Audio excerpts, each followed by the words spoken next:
konseling remaja dan bina keluarga remaja ini. Jadi di sini itu kita akan dapatkan satu materi atau isi pesan, teman-teman. Yang kedua itu kegiatan yang dilakukan. Nah, yang ketiga itu dukungan dan jaringan yang dimiliki.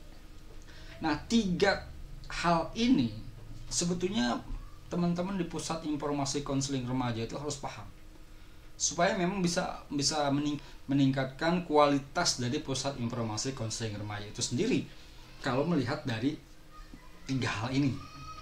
Tapi banyak juga yang teman-teman di pusat informasi konseling remaja itu nggak ngeh terhadap tentang acuan ini, teman-teman.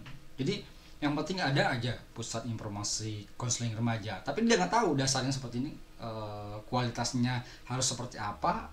Mereka tuh kadang-kadang nggak tahu.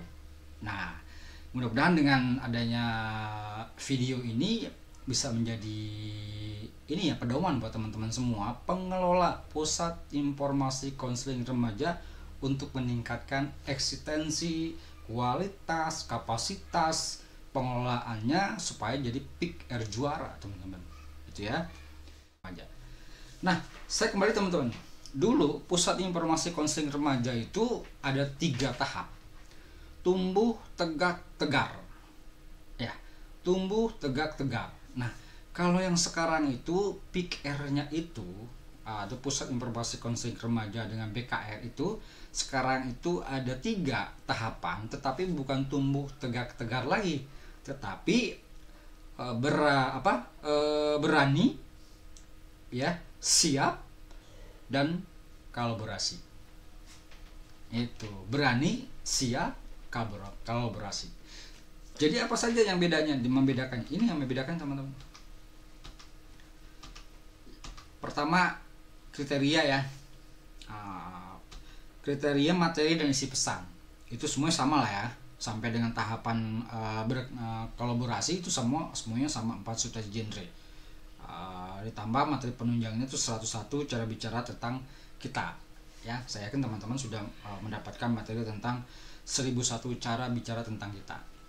Nah, yang kedua itu tentang kegiatan yang dilakukan, teman-teman. Jadi yang membedakan 3 tahapan ini apa saja? Kalau misalnya tahapan berani, dia hanya punya materi tambahan di kegiatan itu hanya 4 ini. Pencatatan standar, pengguna media cetak, gitu, bentuk aktivitas penyadaran KIE, terus juga aktivitas di dalam sekretariat. Itu baru berani. Nah, kalau dia sudah siap, apa materi tambahannya? Materi tambahannya ini melakukan kegiatan yang dapat menarik minat remaja, melakukan advokasi dan promosi, menggunakan media elektronik, melakukan konseling, dan aktivitas di luar sekretariat. Nah, kalau misalnya dia sudah berkolaborasi, dia akan bertambah 2 materi lagi, yaitu akses pada jaringan internet, ada akun medsos, dan akun digunakan untuk KIE dengan jangkauan kumulatif minimal 3.000 orang. Lalu integrasi kegiatan PIKR, BKR dengan pelayanan kesehatan dasar dan PKPR atau pendidikan keluarga bagi remaja atau PKBR ya. Sorry, ini PKBR nih. Nah, dukungannya apa dukungannya? Kalau misalnya tahap berani itu dukungannya seperti ini. Dia baru mempunyai lokasi sekretariat, baru mempunyai pendidik sebaya 2 orang, punya struktur pengurus, terus juga punya papan nama dan sekretariat. Itu saja. Tapi kalau misalnya dia sudah siap, dia akan tambah ruangan seperti ini. Punya ruang pertemuan, punya pendidik sebaya menambah 2 orang lagi, konselor 2 orang lagi, punya jaringan mitra gitu. Kalau kolaborasi dia tambah lagi. Seperti ini tambahannya. Nah, itu dia, teman-teman.